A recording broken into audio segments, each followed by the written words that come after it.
Hey guys, in today's video we're checking out Midi Guitar by Jam Origin. It is an app that converts your guitar into MIDI without needing any sort of MIDI pickup. So Jam Origin has versions for the computer and the iPad. I'm going to be demoing this on the iPad version, but it's very similar. So you can see in the demo I didn't have any pickups on my guitar. It's just my guitar going directly into the app with an iRig, and that's it. The first patch you get is just this kind of just keyboard patch, and it's kind of good just to make sure that it's working. So that's a nice thing. So I'll break it down of how you go through all these things. So in this section right here, you have your instruments. That's kind of the most important part. This top one gives you the keyboard, which so you can play notes if you want, but that's kind of silly. I usually leave this set to the tuner, which you want to be able to see, so you can tune so you can make sure that you're in tune. So right now my E is like a hair flat.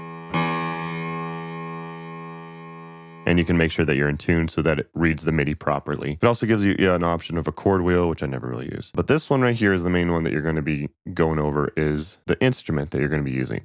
So if you hit the little arrow over here, it has a couple of built-in ones, a couple of synths, and then it's also finding other apps that you can use that I have in your iPad. So I have Noise by Rolly for my Rolly keyboard, and I can go through the sounds here and choose something else. So here's the Evil Pad.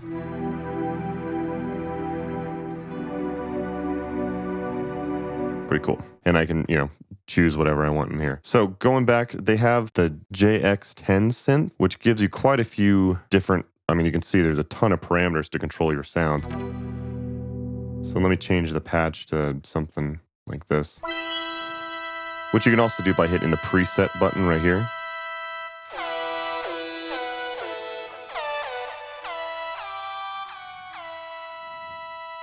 Which is pretty cool. So I'm gonna go back to those space chimes. And then you push it and you can change any of the parameters that you want.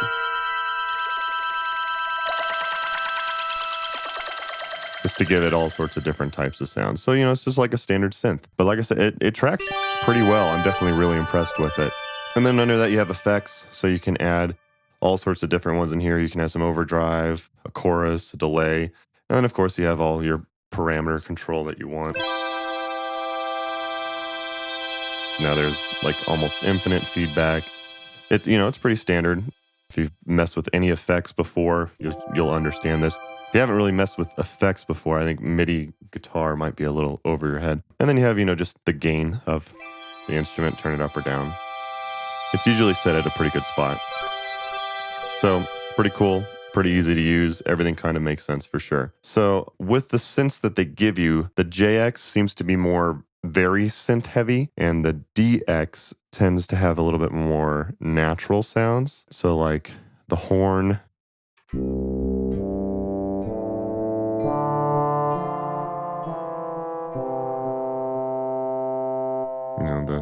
it doesn't sound like a real violin.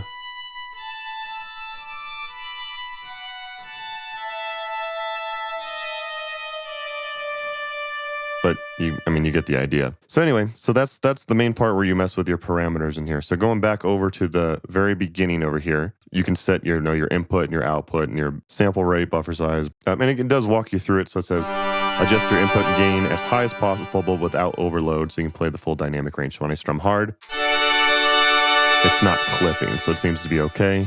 The input is it's coming through my iRig. It's outputting speaker 1 and speaker 2, which doesn't matter because I'm just going output 1. Okay, and below that, you have the option of going polyphonic or monophonic tracking. So that could be nice if you only want to play one note at a time. So if I tried playing a chord, it only figures out one note,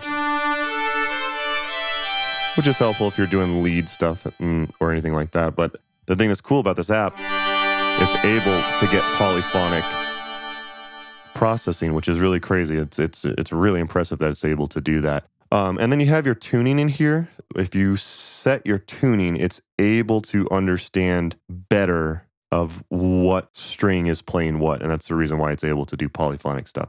So if you're in drop D tuning or whatever, you would just set this to D. Or now the app has a better understanding of how to process your signal. So it's pretty smart. And then you have a noise gate as well. So if your noise gate's too high, you can see when I strum, it's not even getting the signal. I have to really strum really hard. All right, below that you have bends. So you can set the bend. I only really ever mess with this one. So do you want your notes to bend or not? Oh, so the violin itself does not bend. So I'm glad I was actually on that one, because some patches are not going to be allowed to bend. However, if I do like a synth, so this is like a lead one, so you can bend.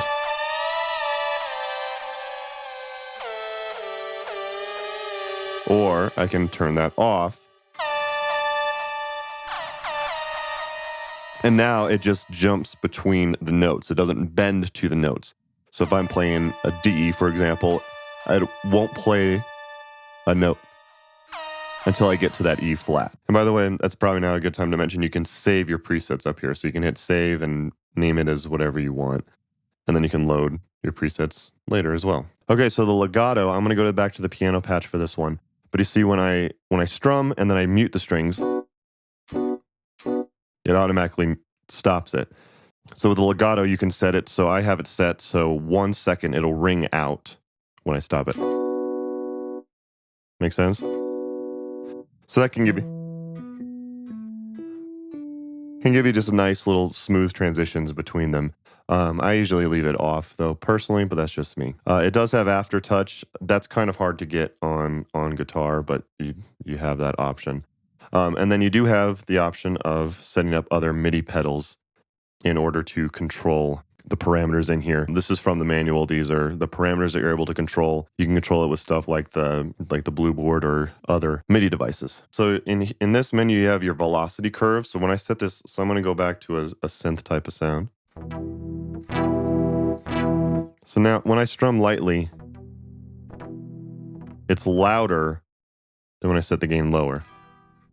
You can barely even hear that. I have to strum really hard just to get it to kind of go up. So you have the option of setting how sensitive and how loud you want the notes to be. And then your tone, you can set the lower notes to be louder and the higher notes to be quiet. You're not even barely going to hear that. Or vice versa. Only the low notes are really quiet and then the higher notes are louder. And you can set a curve here.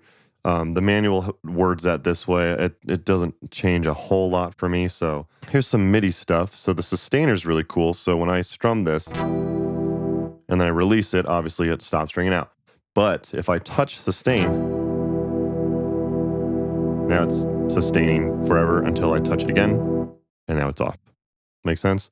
So it's pretty cool, and you can set that with MIDI. You can control that with CC64, with whatever MIDI device you're using. The transposer is actually really nice, especially for stuff like the violin. So if this, so you can hear when I let's just, and now I hit transpose, and now it's down an octave. Back up, back down. And I can choose, the octave that I want to go up or down, or the semitones that I want to go up or down. Pretty cool. Over here in this section, you have your guitar. So I think that the reason why they want to do this is if you're going to split your signal and you're going to go into the app and then send your MIDI signal one way and then send your guitar signal to an amp or something like that. To me, it makes more sense to split your signal ahead of time. So if I was using this live, I would split my signal. My guitar would go to my amp, and then another part of my guitar would go into the iPad for the processing. It just makes more sense of doing that. But you have, you can put effects on to your guitar here, and you set the volume here. So right now, actually, I have this. Is it on? Oh, you have to turn your direct on.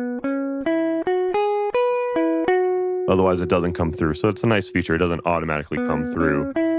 But now my guitar, that's just my direct signal, and you can split the signal, which is what you do here. So you have mix. So this is a mixture of both my guitar and the synth, which is nice if you want to send it to the same spot, or you can set it to split, and it sends the output to 2 different spots. And then you have just your master effects. So this affects everything, and your cabinets as well as your reverb control and your master volume knob. So pretty cool little app. It's definitely able to do quite a bit. And again, you don't have to use just the built-in ones.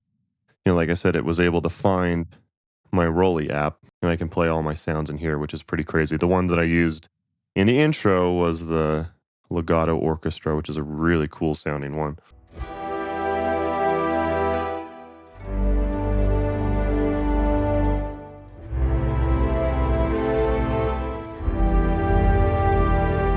So it's pretty cool. Anyone who's done any sort of MIDI guitar, you're going to realize that, you know, guitar is really not meant for MIDI. It really isn't. It's especially with all the slides that you do and stuff like that. It's going to get like little glitches, little artifacts and stuff like that. You can clean it up. So don't just expect playing MIDI guitar is a whole new thing on its own. You do kind of have to learn to play MIDI guitar in a different way than you play guitar, but still pretty cool to be able to convert your main instrument. You know, I can play keys, but I play guitar a lot better. So, you know, I've done shows where I play a violin solo on my guitar using this type of technology. So, you know, it just depends. Just keep in mind it's not just plug and play and you're going to get everything sounding exactly like you can. I do play with the Fishman triple play, the MIDI pickup. I do have a video on that as well where I did a bunch of theme songs on it if you want to check that out. Both of these work great, actually. You definitely get more control over each string and each pickup with the Fishman triple play, but, you know, this app is still pretty fantastic and it works really well. It's worth looking into if you're interested in exploring the world of MIDI guitar. The app is free to download, and then you have to, you know, pay for the upgrades and all that stuff. Links are in the description down below for some interfaces that I'd recommend in order to get into your iPad if you plan on using it that way, as well as some interfaces for your computer if you're interested in doing it that way. So I hope to help you guys out. Don't forget to like and subscribe. If you have other apps that you want me to check out, I'm always interested in checking out new apps and new technology. Leave a comment down below. Don't forget to like and subscribe. Don't forget to follow me on Instagram as well. And thank you guys for watching. I'll see you next time.